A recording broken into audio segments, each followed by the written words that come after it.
Okay, fantastic. So, B'siyata Deshmaya, we're going to jump back into our journey through Sefer Sichos Haran, Be'ezras Hashem, and I am going to share my screen so we can see the sources for today.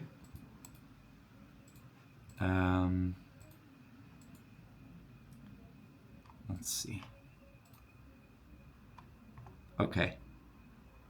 Yeah, hopefully this should be good. Can you ever see the screen here? Yeah. Okay, amazing. Great. So let's jump in. We are holding at Sichos Haran 210. And just give me 1 second. My Zoom has been giving me issues recently. Sorry about that.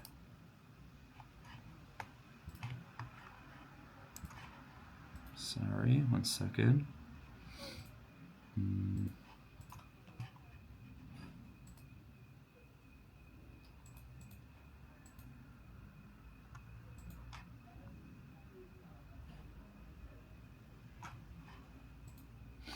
Okay, great. So let's jump in, and we have Sichos Haran Kuf Yud, where Amar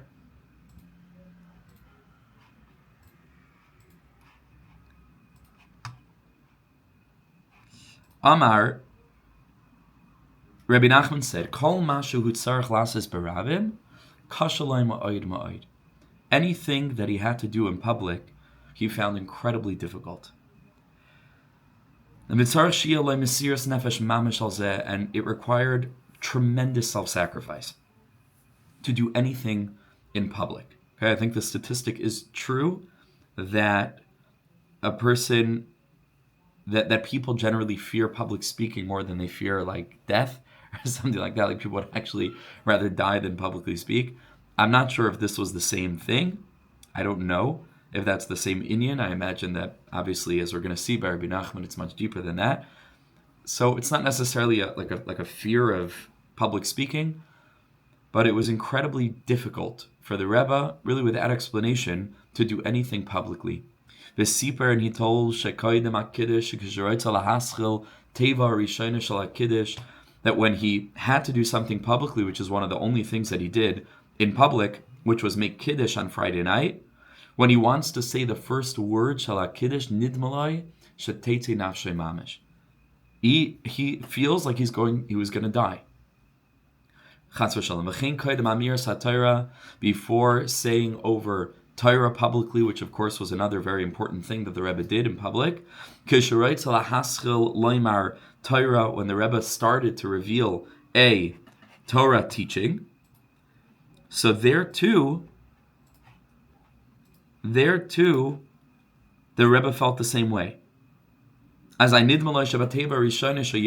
felt that upon uttering the first word of the Torah teaching that he was revealing, he felt like his soul is going to leave his body.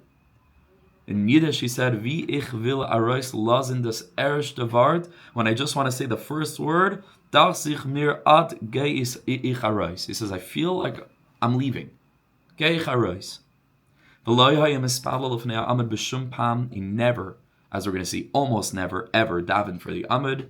V'lo yasa shum davar kiyotzav zed. He didn't do anything similar to this, Kigan Kriyas HaMegillah, Ukriyas HaTorah, he didn't lane, he didn't read the Megillah, Va'afil Likris Lefnei HaTekea, even just to announce, to be the Makri, for the Baal Tekea on Rosh Hashanah, to call out Tekiah, Shvarim Trua, the Rebbe never did. V'shar Dvarim Ke'ela, he never did anything like that. The only things he did were Rak Kiddush, he made Kiddush, at the Shabbos Suda with the Hasidim, it was Zmiris al Shulchanai, and he sang very beautifully the Zmiris, some of which we have today, from the Heilige Rebbe al Shulchanai b'Shabbos Kodesh, va'amiras HaTorah.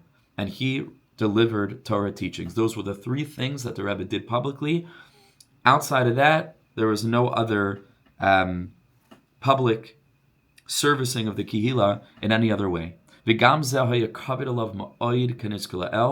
these three things were also extremely difficult for the Rebbe to do. Again, doesn't explain why, but we're going to see from Chaim Haran in a minute that obviously there's incredible depth to this, that the Rebbe had this kind of challenge or difficulty, or it manifested as this almost like pain when it came time for the Rebbe to reveal something publicly to the world outside of his own inner world. Even something so simple, theoretically, as just to say Kaddish for his mother on the day of her yahrzeit, was also something that was extremely difficult for him to do. Okay, let's take a look at Sichos Haran. This is right in the beginning of Sichos Haran, Yud Daled, where Rebbe Nachman writes, "Be'eisha nasan lanu haTorah tisha tikunin hanal." When Rabbi Nachman taught the Torah teaching Tisha Tikunim, which is Torah Chaf in Likutei Moharan, which the Chevra, part of the Likutei Moharan shiur, had occasion and privilege to study in depth together. So when he gave over the handwritten version of the Torah, he had already taught it publicly, and then he had written down Torah Chaf for himself in his notebook, and he gave it over to the Talmidim for them to take it and include it in what would become the published work, Likutei Moharan. So Ya'imdim Lefanav, says Reb Nachman, we, himself, and the other Chasidim, Chashuvim, were standing in front of Rabbi Nachman.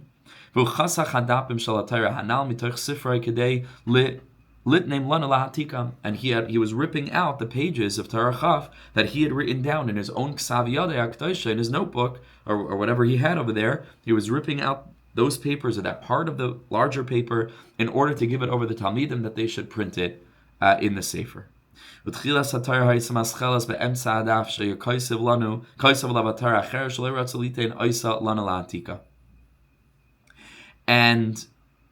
here he explains the reason he was ripping it off is because it was a larger page. There were some other Torahs written there that he did not want to reveal, did not want to give it over. And so he gave over, so he gave over the Torah that he wanted to give over, which was Torah Chaf, and he ripped it off at the bottom of the page to give it over. Because, again, part of the teaching of Torah Chaf that he wanted to reveal was written on another paper that had some other Torah on it, and he wasn't interested in giving over that paper, so that part he read out to Rabbi Nachman, and then he was ripping the other pages out of the notebook in order to give them over. And while he was doing this, he just became incredibly, just in a state of inspiration. And his face turned very red and was shining. And he was in the middle of telling over the beginning of Torah Chaf, and he stopped.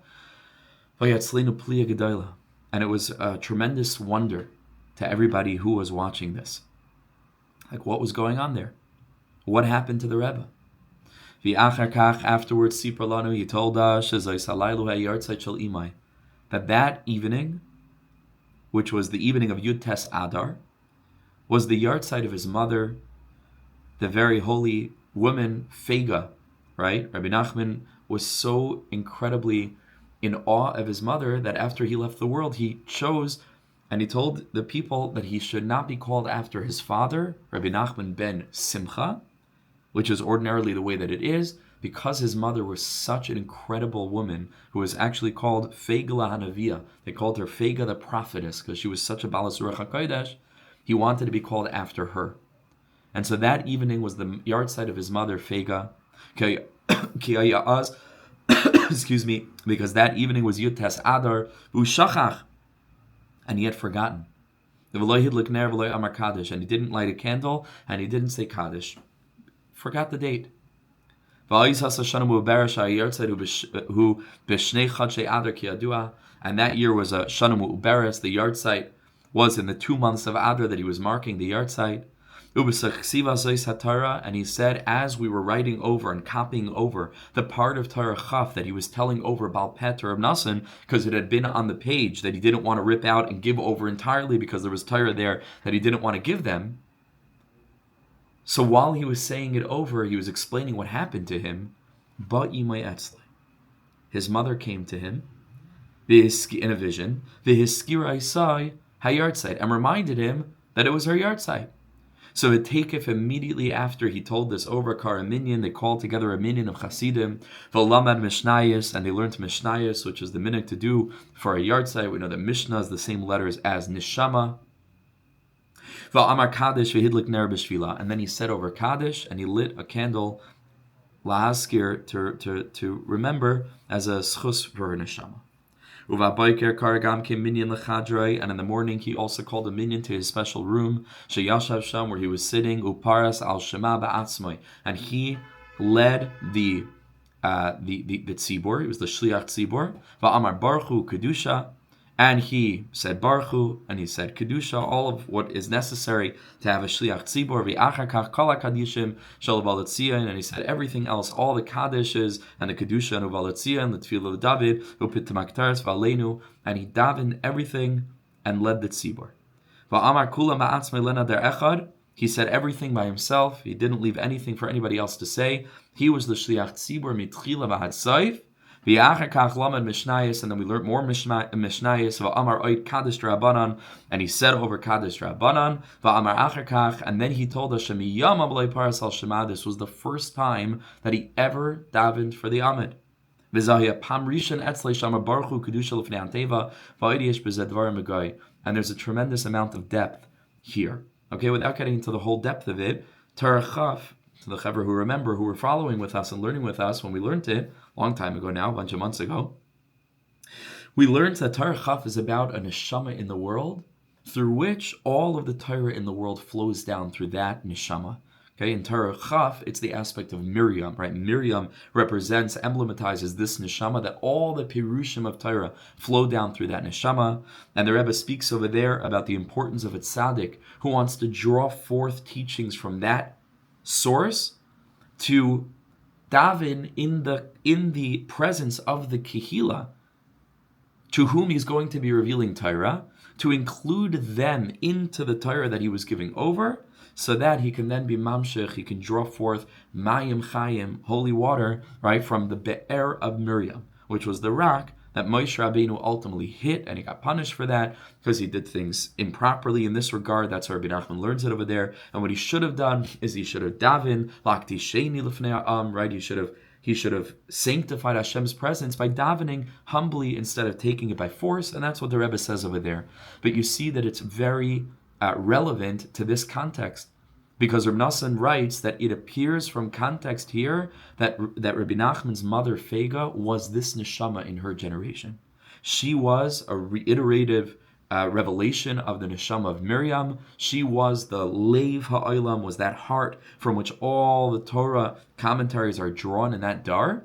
And therefore, in the context of saying over Torah Chaf, it just happened to be her yahrzeit. She came to him in the middle, and then he goes ahead and he davens b'tzibor, which is exactly the tikkun as to how to draw forth Torah teachings from that source, and that's the general context of the yesh b'zeh dvar megoy, which Rebbe Nachman goes on to say.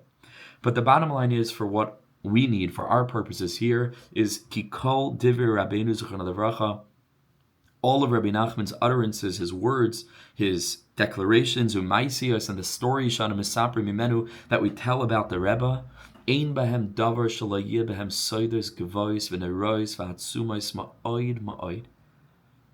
Everything having to do with this tzaddik was extraordinarily deep. Even the simplest things, small anecdotes, just a remez, a chatzi remez. He just said, one thing, one word. Everything was linked. Everything was like this amazing tapestry of meaning and depth and soidos and hasagos, and that's the way that it was. And Rebbe Nachman recognized that, and that's why Rebbe Nachman started writing down everything, because he realized that there's nothing here that's arbitrary. Imagine if you have a person who so deeply reflects the way that we refer to HaKadosh Baruch Hu, mechuyev hametzias in Torah and Beis, right? Hashem is ultimate meaning, which means ultimate essentiality, like we said in the context of those Torahs. That's why the klipas, negative forces, are called in the Sfarim HaKadoshim moisares. They're extraneous, right? Extra hair, extra nails, things like that on the body are klipa oriented. Why? Because anything that isn't atzmius is already rachik from elokus, is already distant from godliness, because Hashem is atzmus, right? Hashem is the mechuyev hametzius. Anything having to do with HaKadosh Baruch Hu is nothing extraneous, because Hashem is the essence of meaning. So there can't be anything that's just arbitrary. By Hashem, everything is mamish infinitely, infinitely, infinitely deep and infinitely meaningful. Anything that's extraneous is already covering over HaKadosh Baruch Hu's presence. That's why klippas, which are shells, surround from the external, and they are klape, the fruit, extraneous. You peel the orange and you throw out the peel, right? It's extra. It's a klipa. It conceals the energy of HaKadosh Baruch Hu, who is mechuyev hametzius. There's nothing there that's arbitrary, right? Hashem is infinite, infinite meaning, consciousness, contemplation, awareness, meaning.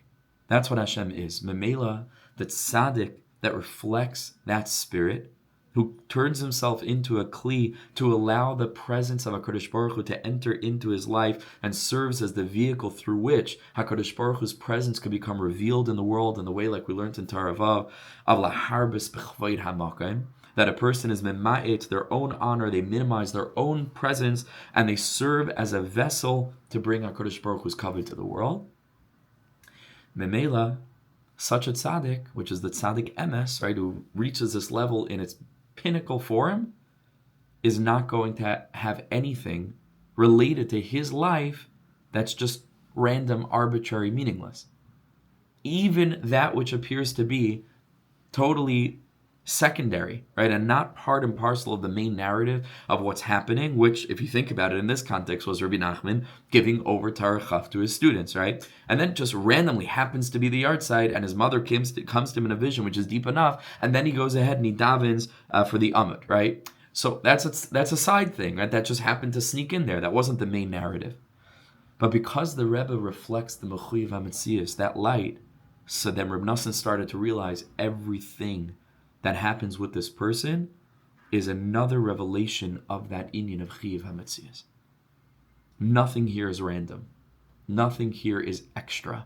Everything, every diuk, every tiny little aspect of this tzaddik's life, every single nakuda is bursting with infinite meaning. Amak miyim tze'enu. Everything that the Rebbe did is so deep, and it's so much depth and meaning, as we're going to see now in the next teaching. So we turn to Sichos Haran Reish Yud Aleph 211, and here we have an interesting thing, because this is going to serve as sort of a prelude to the next few teachings that are going to talk about the machlokes that Rebbe Nachman had, the tremendous opposition that he faced from the Shpala Zeda and from others. And so over here is just a little bit of like an introduction to that. He would make chayzik, he would make fun of those who were arguing against him, claiming right? Because this was a major issue for people who were trying to come against Rebbe Nachman. If you think that this person is guilty of whatever they thought he was guilty of, then where did this Torah come from? Right? HaKadosh Baruch Hu doesn't send down Torahs like these, right, to a person who, in their mind, was doing things that were untoward, that were improper. Right, so that was a major issue for them. Like, how do they explain how this person was able to reveal the most expansive, deep, mind-blowing revelations, right? That doesn't happen stam. So they had to explain this somehow. So they came up with this strategy to say, the Torah is great, but it's not really his. They came up with this approach to say the Torah that he's teaching is actually the Torah from his grandfather, the father of Simcha, his father, who is Rebbe Nachman Haradenker, one of the early Talmidim of the Baal Shem Tov HaKadosh.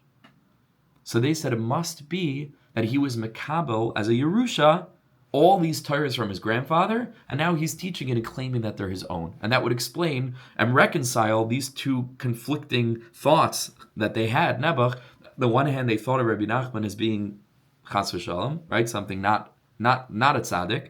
And on the other hand, he has this extraordinary ability to reveal Torahs. He said, no, they're not his Torahs. He's just telling over the teachings of his grandfather, Rebbe Nachman Haradenker. So Va'amar b'derech tzachos, Rebbe Nachman found this amusing. And Rebbe Nachman said, wow, kama heitiv im zekeni. My grandfather, mamish, what an incredible thing he did for me. Shehishli Tyrus ke'elu mechuven mamish l'chol inyan ve'inyan sheyemi inyan diyama. That Rebbe Nachman Haradenker, not only he left over Tyrus, but he left over teachings that would have absolute relevance to every single situation that surrounded contextually the day and the event of Rabbi Nachman revealing Torahs, because we're going to see and we know and we learned this in the past, Ki Yadua, that Rabbi Nachman incorporated all the different elements of things that were happening in the world at the time, things that were happening in the lives of his students. They all became part and parcel of the Torah that the Rebbe was revealing. He said, like as a joke, he said, wow, not only did my grandfather leave me Torahs, right, but he left me such precise Torahs that it just so happens, right, to have particular relevance to everything that's going on as I go through my life, as I go through, the months and the years and the decades that he was teaching Torah. It's outlandish, right? It's outlandish. Obviously, there were the Rebbe's Torahs. How the Rebbe, how Rebbe Nachman Haradenker is what was assumed to have left over teachings that are relevant to all the people who are hearing them. That it gives me a teaching, brand new teaching, punkt, for Shabbos Chanukah having to do with Chanukah, Shabbos Nachmu, that incorporates everything that my followers are going through, like with exact precision, and all the people that come to me in terms of everything they need physically, spiritually, that I should make remazim, I should hint things that maybe only they'll know, that we don't even know. Only they knew. And they sat there astonished at the way in which exactly what they were going through at that time was somehow incorporated or hinted to in the lesson. And they all felt that way. It was something totally unique. So is incorporating also all of current events. I mean, again, give me a break. It's ridiculous to suggest such a thing. Obviously, there were the Rebbe's Torahs, but that's how he was misled to say, wow, what a favor my grandfather did me. Meaning to say, Rabbi Nachman's Torah incorporated everything that the people who heard it needed to hear. How many wondrous stories that we witness, says Rebbe Nachman, having to do with this topic. Many of them are recorded in Sichos Haran, one of which we're going to read now together. Is everything that people needed with regard to their physical life, with regard to their spiritual life, everything going on in the world at the time. This wasn't Torah that he received from 100 years prior. It can't have been, because the way that the Torah was being given over was in such a way that it incorporated current events. That's not possible that they received it from his grandfather. The Gama Torah Dibur Minyana Diyama, and the lessons that he was giving over spoke about Inyana Diyama, right? Had to do with things that were happening then. Milvad Shar Inyana V'Chidushin Mifloim Shar Ina B'Shas Hamiras Tarasa and Eira, right? Outside of everything else that was going on exactly at the time that brought about the revelations of Torah. So anybody who knew what was actually happening in Breslev would never have dreamt of this outlandish claim, even if they had felt the necessity to invalidate Rebbe Nachman's Torahs. This wouldn't have been, because it's not possible. Only somebody who didn't understand the methodology through which Rebbe Nachman was revealing his Torahs and how deeply ingrained and intertwined they were with everything that was going on with the Hasidim, what was going on at the time. So only somebody like that would make this ridiculous claim, because he doesn't really understand what these Torahs actually were. So he says, therefore, anybody who has a brain in their skull, Ra'ah would be able to see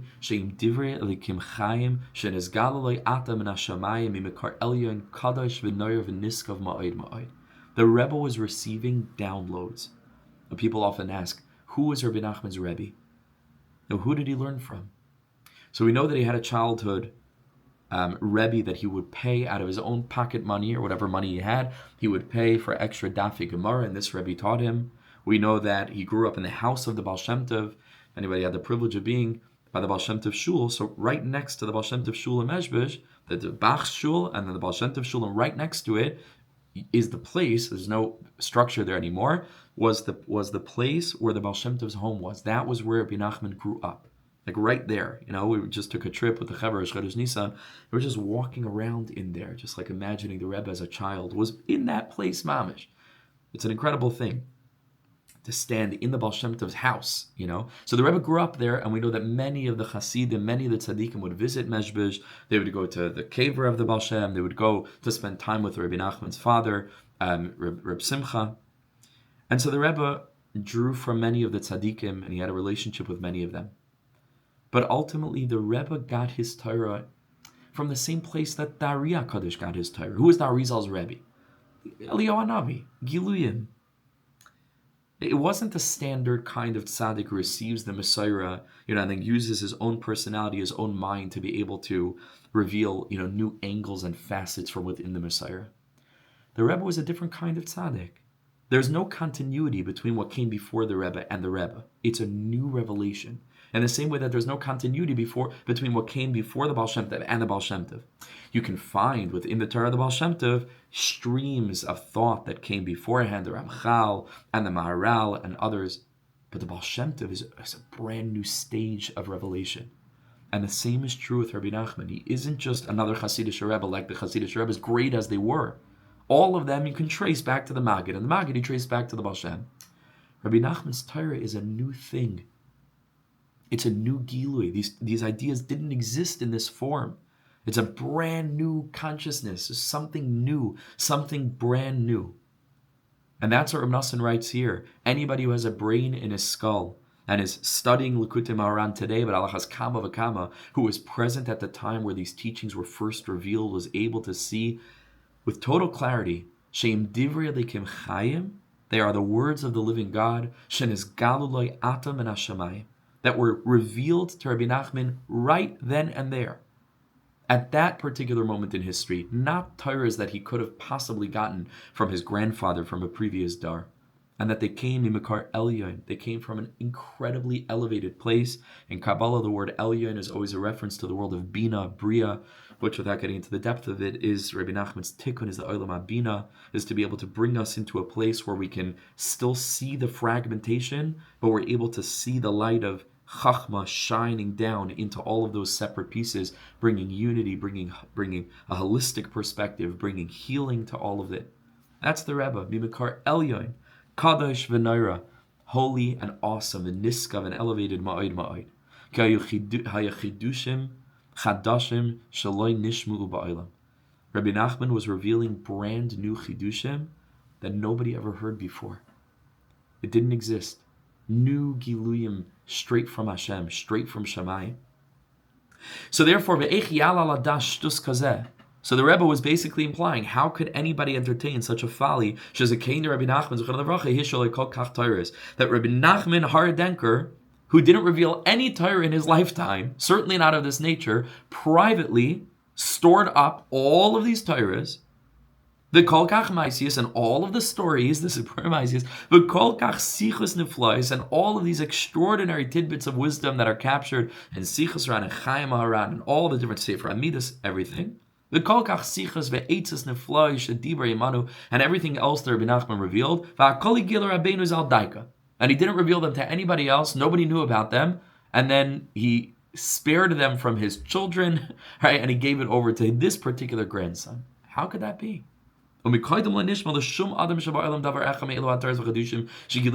nobody heard one word of this, but it existed a generation ago. You could see Rabbi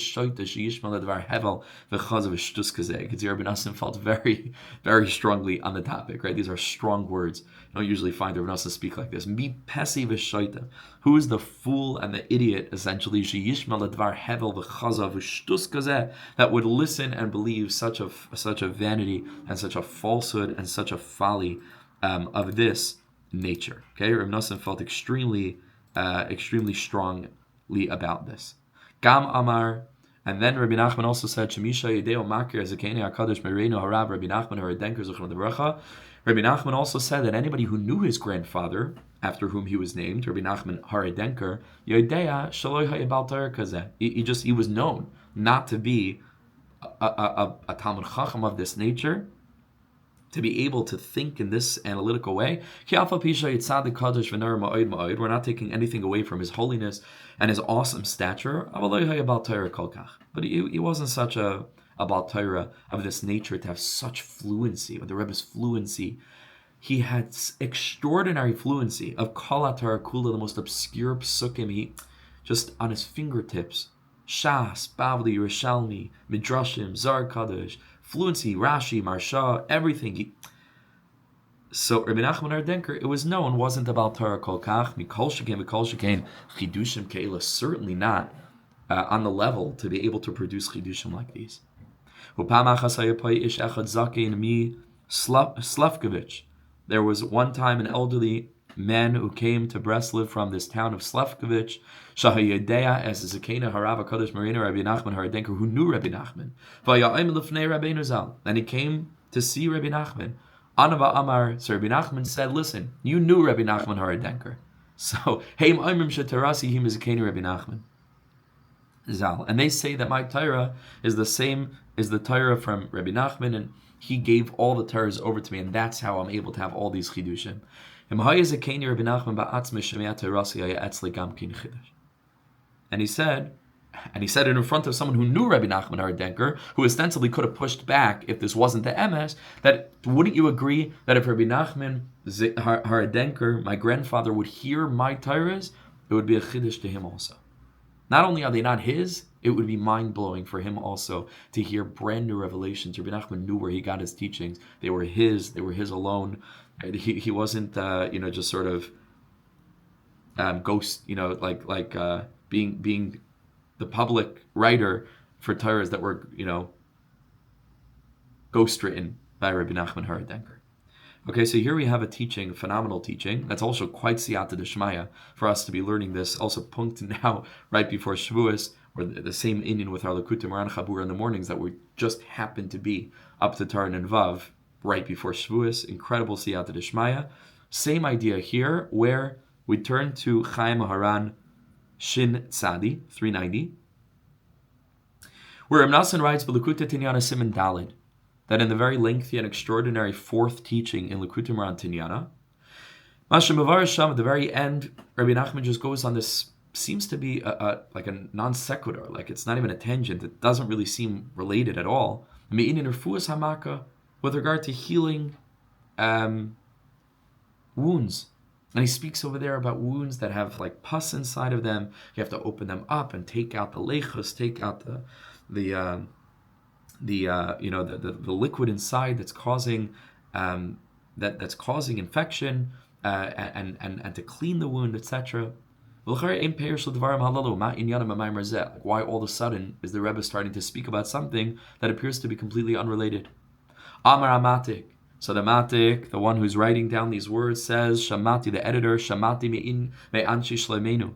He said, I heard from Anshi Shleimenu from Breslov Chasidim.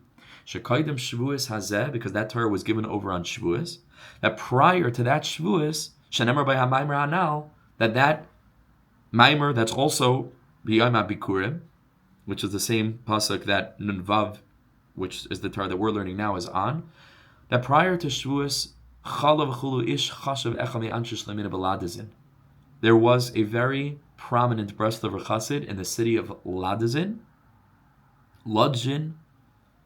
that Hainu Shahoisale Makkah Gedola became ill, and he had a terrible Makkah Gedola, a very, very, very excruciatingly painful wound. He had a kind of hemorrhoids, which is obviously incredibly painful and also very dangerous, right? If a person is not able to relieve themselves on account of the excruciating pain, and today there are all kinds of medications that can numb the pain. Back then, you had pain.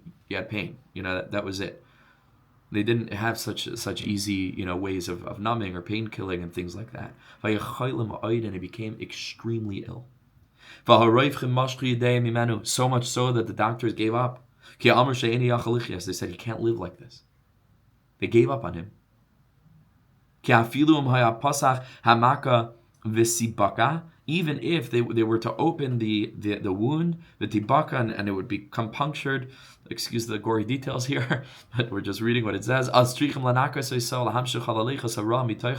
would have to clean it out, and they would have to heal the infection, and everything else that's necessary for the healing of that womb. And they couldn't even do this. They couldn't perform that procedure because it was literally within a very sensitive area in that place, and they said he's for sure going to die.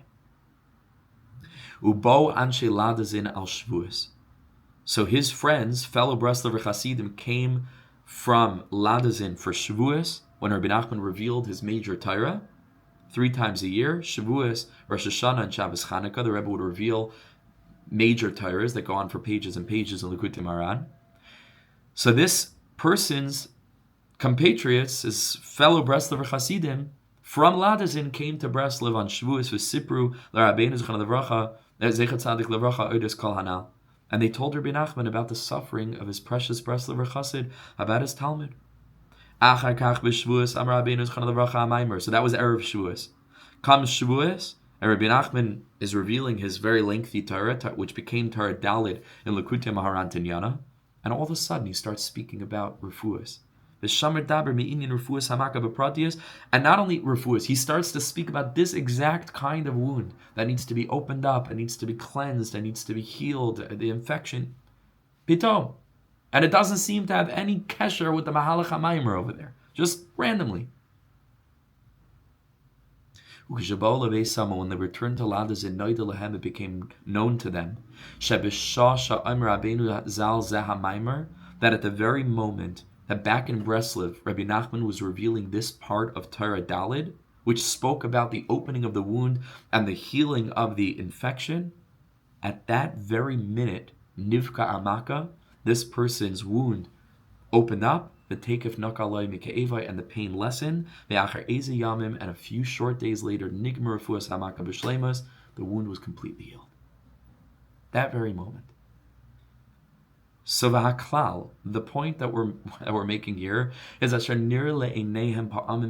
for countless times the Hasidim saw asher kol ha'inyanim sha'avar ba'olam, everything that was happening in the world at large, befrata inyanim sha'avar alan shishlamenu, and specifically, particularly, things that were going on in the particular lives of the Breslover Hasidim, it was all subsumed within the Torah. This is to say that Rabbi Nachman's revelation of Torah was not the same as a tzaddik saying Torah at Shalosh Shudas. It was a different thing. It belonged in a completely different category. It was a revelation not just of Torah, but it was an unzipping of all of reality. Where all of a sudden they witnessed the way in which literally the whole world was revolving around this mimer. And that everything that was happening in the world was only fodder for the Rebbe then to be able to reveal the soidus of what was going on, and to be able thereby to bring about tremendous healing in the lives of the particular Hasidim, in current events b'chlal, for Klal Yisrael, in the world at large. And it was a bona fide revelation. A revelation mamish. Right? The Rebbe wasn't giving over, it was a revelatory experience.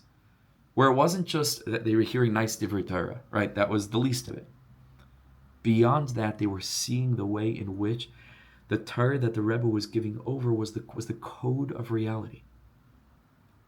And the Ruach HaKodesh that they experienced there, them all being part of the revelation, like we began with the Rebbe Torah Chaf, where the Rebbe says, yes, that Tzaddik needs to enable the whole Kahal to become part and parcel of the revelation of the Torah. They realized not just that the Rebbe was more significant than they might have thought he was, or that the Torah that he was revealing was more significant than they thought it was. They realized that all of them were eternally significant because, yeah, they were part of it too. Because for all posterity, Yidden, like myself and yourselves, will have the privilege of learning Torah Dalid, and we're going to come to that paragraph that had to do, forgive me, with the hemorrhoid of one individual who lived in a town called Ladazin 300 years ago. It's absurd. It's crazy.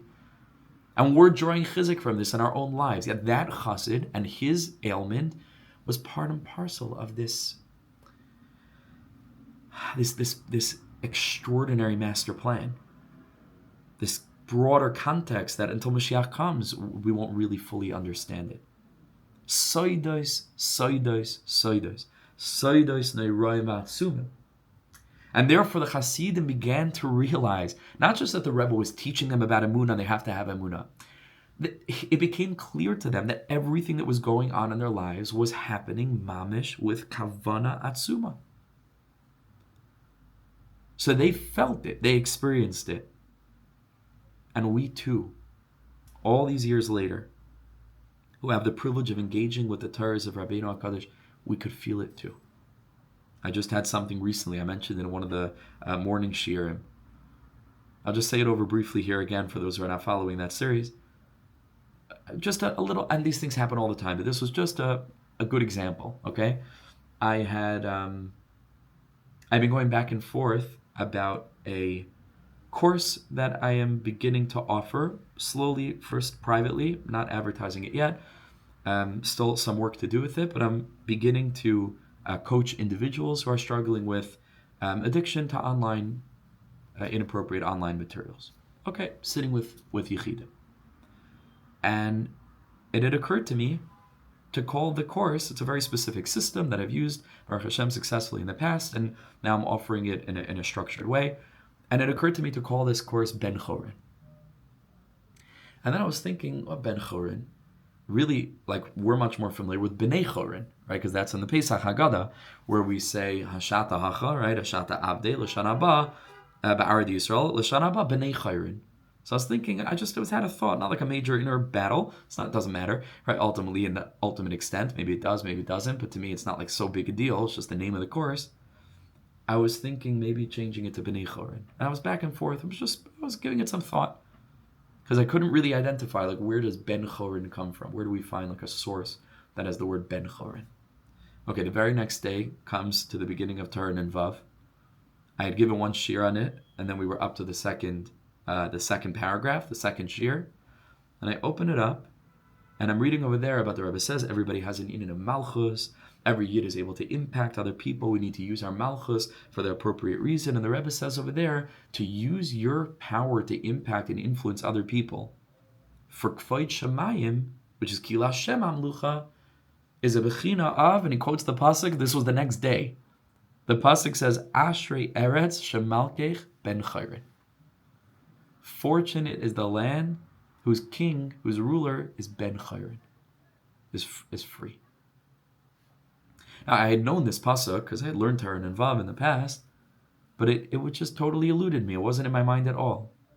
So you tell me, right? You tell me, what are the statistical chances that the very next morning I should open up Melekut Imran and see that terminology, that totally without any calculation, I just so happened to choose it. I was just thinking about changing, going back and forth, and exactly in the context of me wanting to use my influence, hopefully, L'Shem Shamayim, to help people break free and to help people live healthier lives in the Derech Eretz, that's called Military V'chulei, then in that context I should find the words Ben Chorin.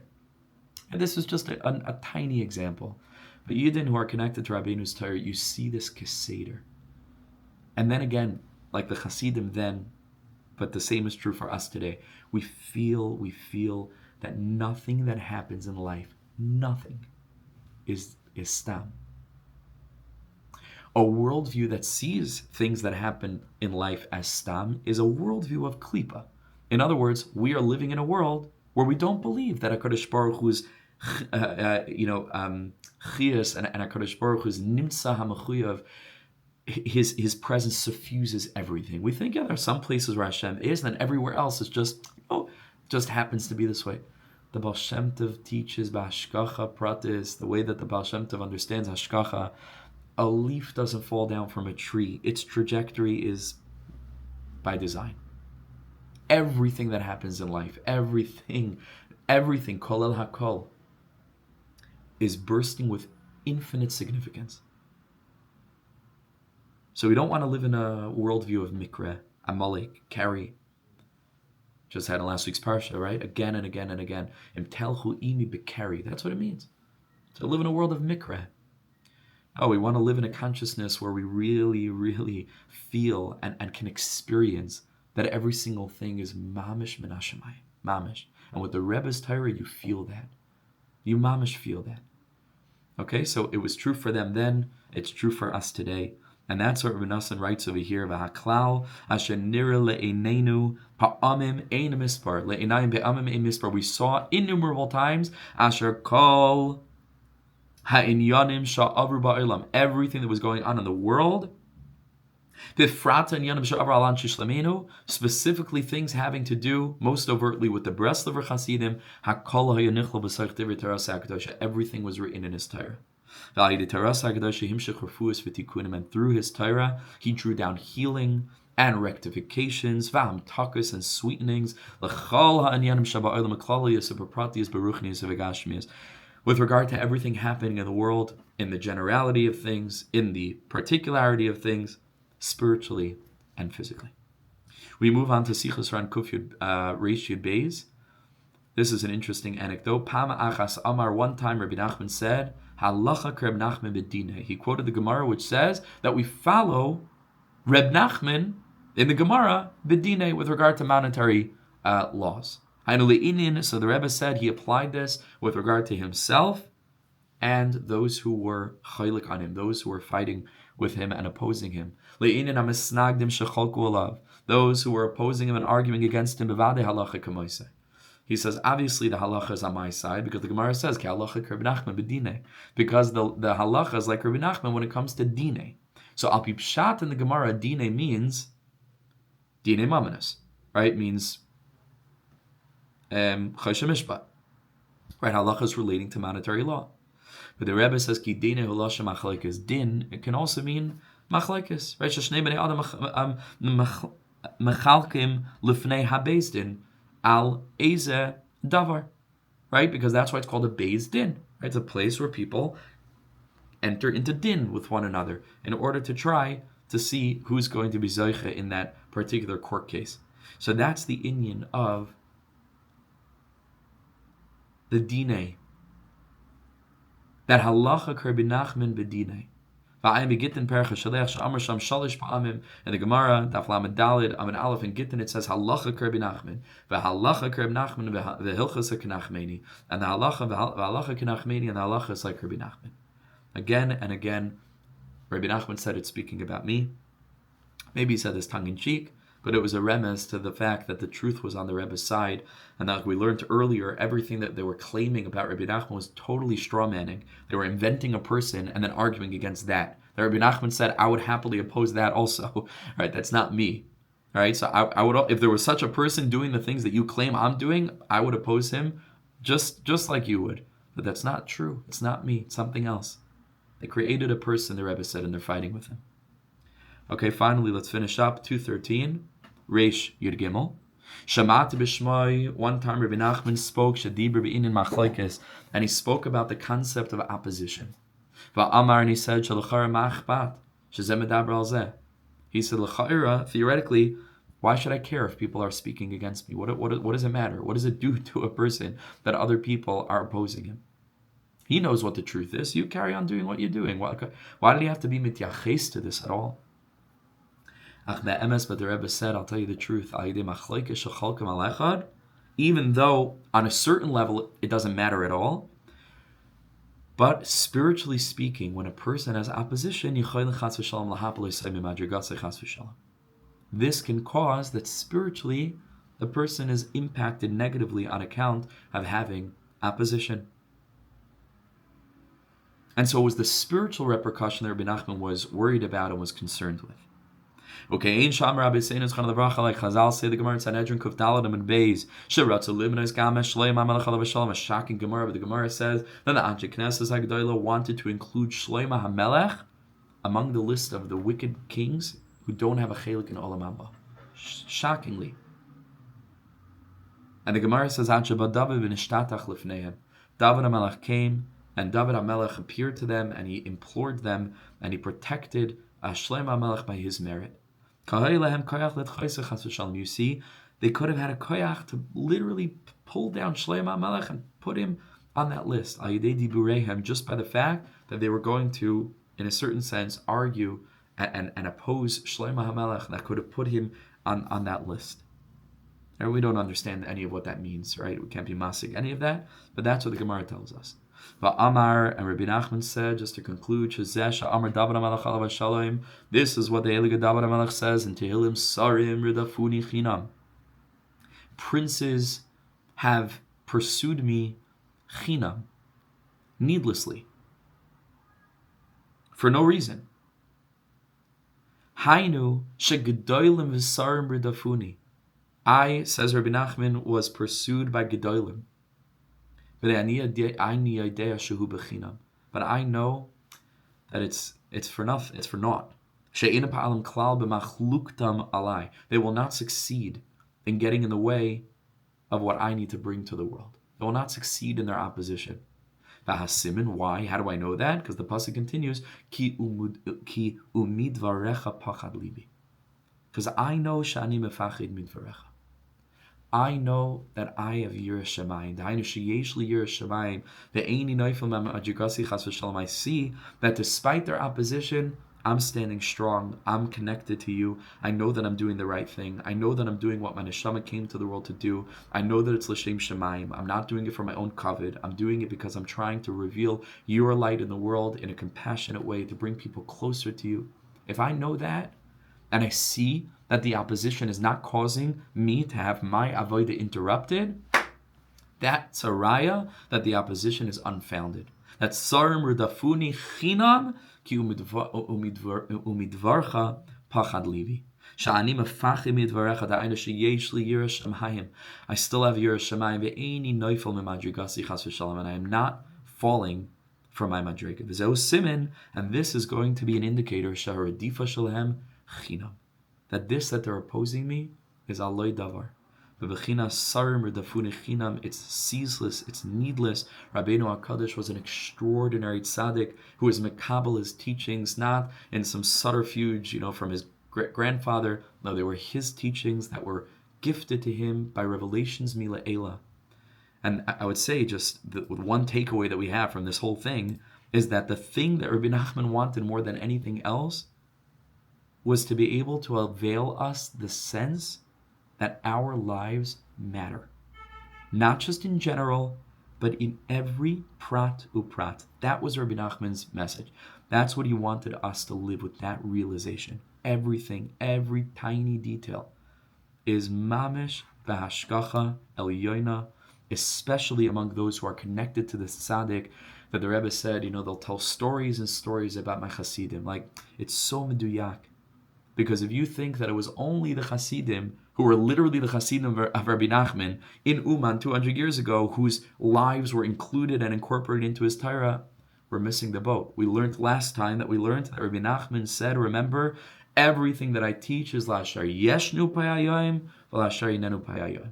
Rabbi Nachman did not consider his Hasidus to be the 800 or so people, right, who were there the last Rosh Hashanah. Rabbi Nachman had, like the Satmar Rebbe said, vision in time, what the Chayzim Lublin had vision in the realm of space. The Rebbe was able to look misayfa elamad sayfa, and he knew me, and he knew Reb Shimon, and he knew Paul, and he knew Reb Mo, and he knew all of the Yidden here, and he knew all of the Breslover Hasidim. He knew every Yid. And our lives and the circumstances of our own journey were incorporated mitchila in the bechina of Soif Masa. Was already in that machshava tchila magid mireshis achris, that the Rebbe is the R of Keser, which is that bechina of magid mireshis achris, where there's no before and after. The Rebbe is makar chachma. The Rebbe is the light of Keser. In that light, there's no time. It's this trip. It's this we were there too. We were there too. We're living out the Torahs.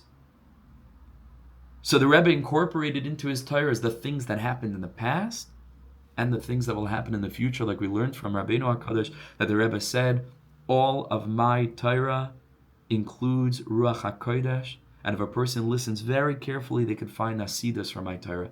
That's my life and your life. Not just big current events, I believe that's true as well, but in our own lives. We should be Zeicha when we're learning the Torah of Rabbeinu HaKadosh, that we should feel that. We should hear ourselves in it. right? We should be able to find the Torahs that were said about us in the same way that that paragraph in Likutei Moharan Tanyana Daled was said about that particular individual. There are paragraphs that are about me. There are paragraphs that are about each and every one of you. And the message that that gives us is the realization there's Torah in every part of our lives. It's all needed, all of it, the good, the bad, the ugly, the ups, the downs, part and parcel of an authentic attempt to bring ourselves closer and closer to HaKadosh Baruch Hu. It's all the way that it needs to be. It's all the way it was only ever going to be. Everything's going according to the plan. And all we need to do is to use our bechira in this moment, to mikan alaba, to continue to do what we can to become more authentic, to become more transparent, to become more humble, to become closer to HaKadosh Baruch Hu in Derech Eretz and in the Kadmul Torah that comes after Derech Eretz, in Adam la'atzma, in Adam l'chaver, in Adam l'makom. And that's it, full with yearning and tefillah and espodidus and limanat Torah and that's it. That's what we have to do. And in as much as we're doing that, all the ups and the downs, everything that we experience, it's all part of the Torah Kedosha. It's all part of that sipur of the Shanim Kadmonius, these ancient story tales that one day we'll understand in its totality, and that will be our Gan Eden, when we're able to see what this thing actually was, which now we can only dream and imagine. But what is Sichos? So Ashreinu Ma'atov Chalkeinu, that we have the opportunity, first of all, to learn together. I'm very grateful to all of you for making the time, and it's just so great to see a larger chevra, and that itself, Mineu Bay, changes the dynamic of the shiur, where obviously I get more siyata d'shmaya in being able to give it over when more neshamas are gathered together. And so, Chazei Hashem, that's really, really beautiful to see. And Hashem should just bless us to be able to take chizik from this, redouble our efforts in connecting to this tzaddik, and we should feel HaKadosh Baruch Hu's presence fill our lives with this mind-blowing and very comforting clarity that we are the way that we're supposed to be, and our story is unfolding the way that our story is supposed to unfold in this lifetime. And should be zeichet to hear only good news and besuras tavis. Yasher Kayach. Thank you all for joining. Great to see you. So great to have you guys back with us. Thank you. Wishing everybody an amazing rest of your week up ahead. Ba'ava Rabba. Thank you so much.